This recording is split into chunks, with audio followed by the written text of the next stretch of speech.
Hi అండి. అందరికీ నమస్కారం. Welcome to my channel. ఈ వీడియోలో ఏపీ ప్రభుత్వ ఉద్యోగులకు మరియు పెన్షనర్లకు ఈ నెలలో జమ అయ్యేటటువంటి పెండింగ్ బిల్లుల లిస్టు విడుదల అంటూ అప్డేట్ అవ్వడం జరిగింది. సో, దీనికి సంబంధించినటువంటి పూర్తి వివరాలైతే వీడియోలో తెలుసుకుందాము. వీడియో అయితే ఎక్కడే కానీ స్కిప్ చేయకుండా ఎండ్ వరకు చూసేయండి. అప్పుడే ఇన్ఫర్మేషన్ పూర్తిగా అర్థమవుతుంది. అలాగే వీడియో చూస్తున్న ప్రతి ఒక్కరు వీడియోకి లైక్ చేయండి ఫ్రెండ్స్. ఈ వీడియోని తోటి ఉద్యోగ, పెన్షనర్ మిత్రులతో అయితే షేర్ చేయండి. కొత్తగా మన ఛానల్ చూస్తున్న వారు ఇంకెవరైనా సబ్స్క్రైబ్ చేసుకోకపోతే వెంటనే మన ఛానల్ అయితే సబ్స్క్రైబ్ చేసుకోండి. సబ్స్క్రైబ్ చేసుకోవడం వల్ల నేను చేసే ప్రతి ఒక్క వీడియో మీ వరకు రీచ్ అవుతుంది. ఇక ఆలస్యం చేయకుండా వివరాల్లోకి అయితే వెళ్ళిపోదాము. సో ఫ్రెండ్స్, ఇక విషయానికి వచ్చినట్లయితే ఆంధ్రప్రదేశ్ రాష్ట్ర ప్రభుత్వ ఉద్యోగులు మరియు పెన్షనర్లు ఎంతో కాలంగా ఎదురు చూస్తూ ఉన్నటువంటి కరువు భత్యం, డిఏ, కరువు సహాయం, డిఆర్ బకాయిల అంశం ప్రభుత్వం ముందు ఉన్నటువంటి అతిపెద్ద ఆర్థిక సవాలుగా అయితే నిలిచింది. సో, గడిచిన ప్రభుత్వ హయాంలో పలు దఫాలుగా, అంటే ముఖ్యంగా 11 దఫాలుగా డిఏలు ప్రకటించినప్పటికీ వాటి బకాయిలు మాత్రము చెల్లించలేదు గత ప్రభుత్వము. సో, బకాయిలు మాత్రము అలాగే పేరుకుపోయి ఉన్నాయి. అయితే ఈ బకాయిల చెల్లింపులపై ప్రభుత్వం ఎటువంటి ప్రణాళికతో ముందుకు వెళ్తుంది అని దానిపై సర్వత్రా ఆసక్తి అయితే నెలకొంది. అయితే ప్రస్తుతం ఉద్యోగులు మరియు పెన్షనర్లు 37.31%తో డిఏ అయితే అందుకుంటున్నారు. అయితే ఈ స్థాయికి చేరడానికి ముందు పెంచిన డిఏలకు సంబంధించి ఇంకా చెల్లించాల్సిన బకాయిలైతే ఏమేమి ఉన్నాయి, ఆ వివరాలన్నీ జీవోల వారీగా ఇప్పుడు పరిశీలిద్దాం ఒకసారి. సో, జీవోల వారీగా పేరుకుపోయిన డిఏ బకాయిల వివరాలు చూసుకున్నట్లయితే గత ప్రభుత్వం విడుదల చేసినటువంటి ఉత్తర్వుల ప్రకారంగా పెండింగ్‌లో ఉన్నటువంటి డిఏ బకాయిల పరిస్థితి ఈ విధంగా అయితే ఉంది. మొదటిది GO MS number 66 dated on 1st మే 2023 ప్రకారంగా డిఏ అనేది 20.02% నుండి 22.75%కు పెంచడం జరిగింది.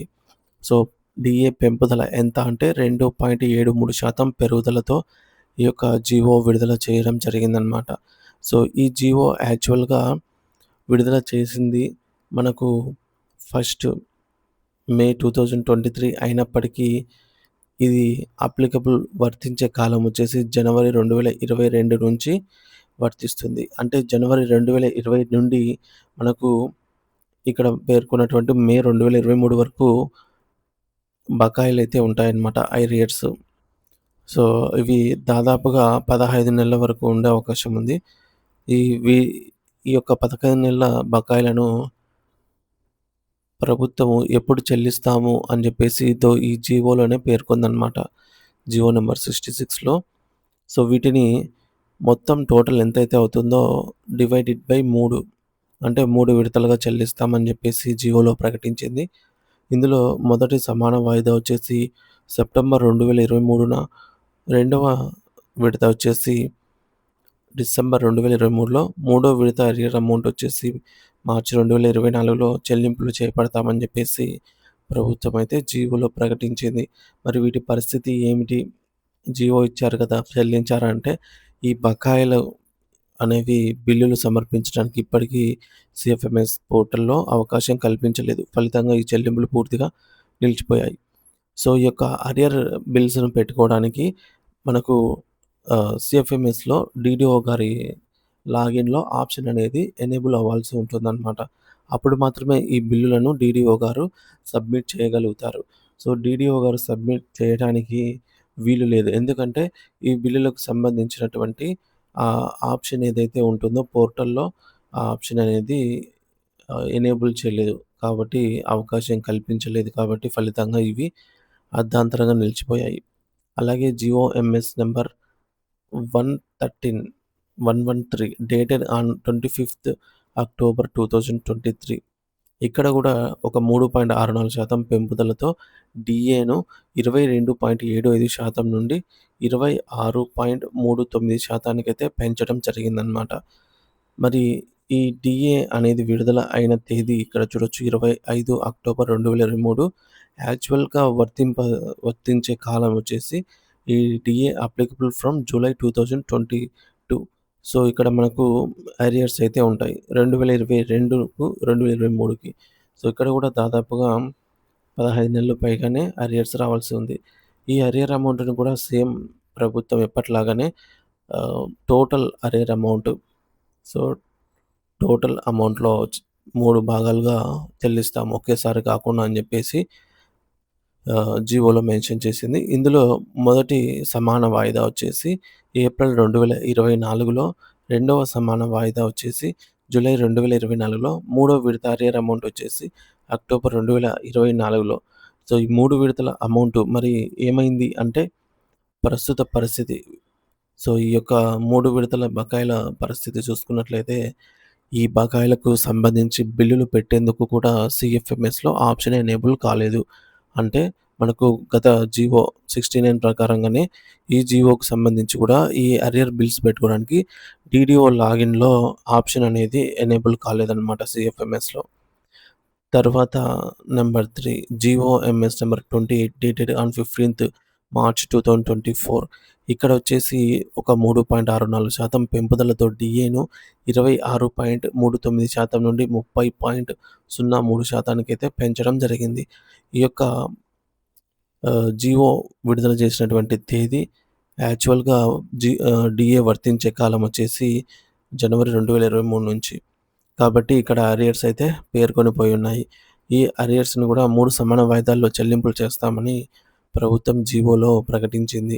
ఇందులో మొదటి విడత భాగంగా అరియర్ అమౌంట్ ఆగస్టు 2024లో, అలాగే రెండో విడత అరియర్ అమౌంట్ నవంబర్ 2024లో, మూడో విడత అరియర్ అమౌంట్ ఫిబ్రవరి 2025లో 3 విడతలుగా ఒకేసారి కాకుండా 3 దఫాలుగా చెల్లిస్తామని చెప్పేసి జీవోలో మెన్షన్ చేయడం జరిగింది.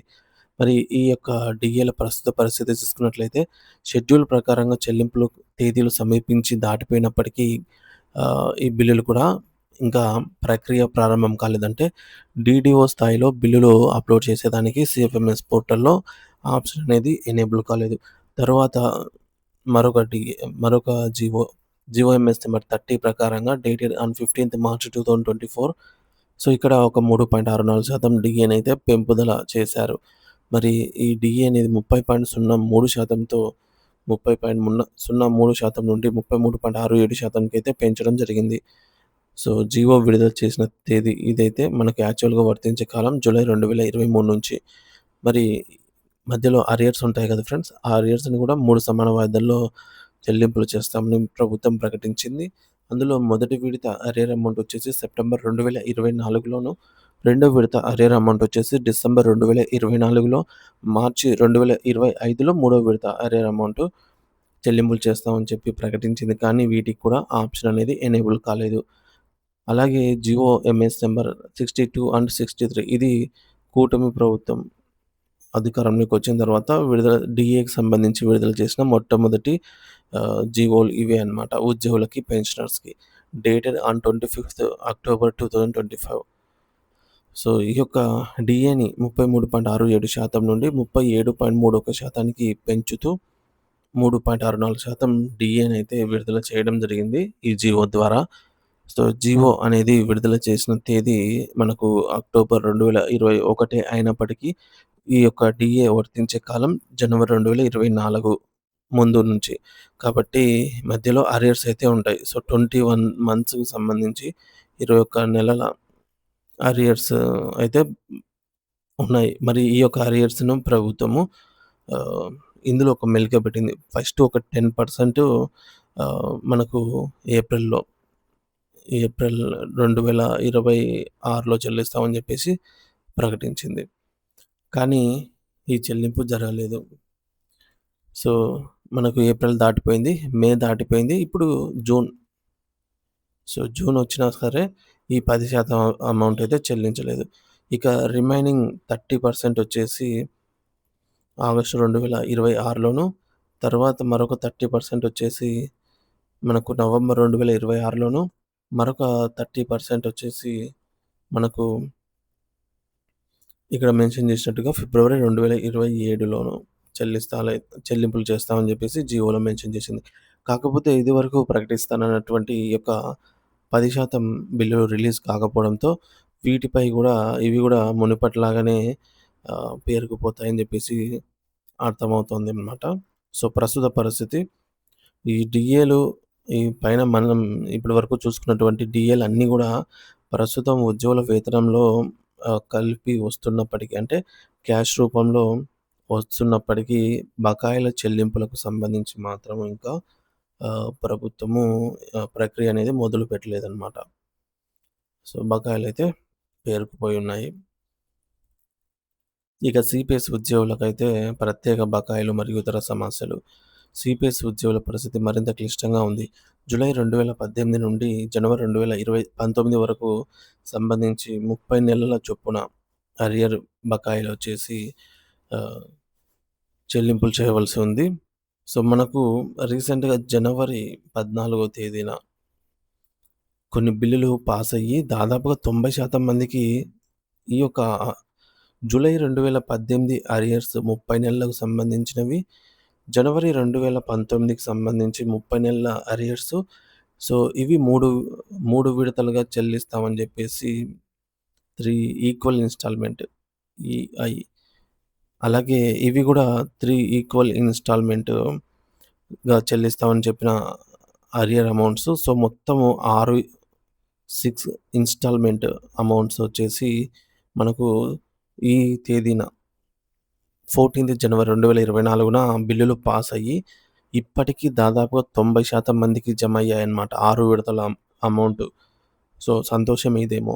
కానీ నేటికి ఇంకా 10% మందికి ఇంకా చెల్లింపులైతే జరగలేదు. అమౌంట్ పూర్తి స్థాయిలో విడుదలైనప్పటికీ కొన్ని ఖాతాలో టెక్నికల్ ఇష్యూస్ వల్ల లేదంటే వారి వారసులు కొందరు డెత్ అయ్యి ఉంటారు. వారి వారసులు క్లెయిమ్ చేసుకోకపోవడమో, మరే ఇతర కారణాల వల్ల కొన్ని బ్యాంకులు మారి ఐఎఫ్ఎస్సి కోడ్స్ మారడం వల్ల అమౌంట్ రివర్స్ రావడం జరిగింది. సో, మరి ఎవరైతే అర్హులు ఉంటారో తప్పకుండా ఈ 10% మంది క్లెయిమ్ చేసుకోవాల్సిందిగా అయితే కోరటమైనది. సో, మరి ఈ యొక్క 6 విడతల 6 ఇన్‌స్టాల్‌మెంట్ అమౌంట్ అయితే క్రెడిట్ అయినట్లు శుభవార్తే అని చెప్పవచ్చు. సో, మరి ఇక మొత్తానికి ఇక్కడ మనకు పీఆర్‌సీలో 2022 పీఆర్‌సీలో విలీనం అయిన డీఏలు చూసుకున్నట్లయితే జూలై 2019 నుండి జూలై 2021 వరకు దాదాపు 5 విడతల డీఏలు పీఆర్‌సీలో అయితే కలిపేశారు. సో, అంటే వీటిని ప్రకటించకుండా డైరెక్ట్‌గా పీఆర్‌సీలో కలిపేయడం వల్ల వీటికి సంబంధించి అరియర్స్ సంగతి దేవుడెరుక అన్నట్లుగా ఉంది. మరి ఈ యొక్క బకాయిలు ఎప్పుడు చెల్లిస్తారనే దానిపైన స్పష్టత అనేది లేదు. అలాగే కరోనా కారణంగా ఫ్రీజ్ చేయబడినటువంటి బకాయిలు 12 నెలలు ఆహ్, రెండు వే జనవరి 2022కు సంబంధించి 18 నెలలు, 2020 జూలైకి సంబంధించి 12 నెలలు. సో, ఇక్కడ టేబుల్‌లో అయితే క్లియర్‌గా చూడొచ్చు ఫ్రెండ్స్. సో, జూలై 2018 సంబంధించి ఇప్పుడు మనం చెప్పుకున్నట్టుగా దాదాపుగా 90% వరకు క్లియర్ అయిపోయాయన్నమాట. అలాగే ఇక్కడ రావాల్సిన 3 విడతల 3 ఈక్వల్ ఇన్‌స్టాల్‌మెంట్ అమౌంట్ గూడా ఆల్‌మోస్ట్ ఆల్ 90% పెయిడ్ అయిపోయిందన్నమాట. ఇకపోతే మనకు దాదాపుగా 5 డీఏలు జూలై 2019 నుండి జూలై 2021 వరకు పీఆర్‌సీలో విలీనం చేశారు. మరి వీటికి అరియర్స్ ఇస్తారా లేదా అనేది తెలియటం లేదు. అలాగే జనవరి 2022 సంబంధించి 18 నెలల అరియర్ అమౌంట్, జూలై 2022కి సంబంధించి 16 నెలల అరియర్ అమౌంట్, అలాగే జనవరి 2023కి సంబంధించి 15 నెలల అరియర్ అమౌంట్, జూలై 2023కి సంబంధించి 12 నెలల అరియర్ అమౌంట్, జనవరి 2024 అంటే రీసెంట్‌గా కూటమి ప్రభుత్వం అధికారంలోకి వచ్చిన తర్వాత ప్రకటించిన డీఏకి సంబంధించి 21 నెలల అరియర్స్ అయితే పెండింగ్‌లో ఉన్నాయి.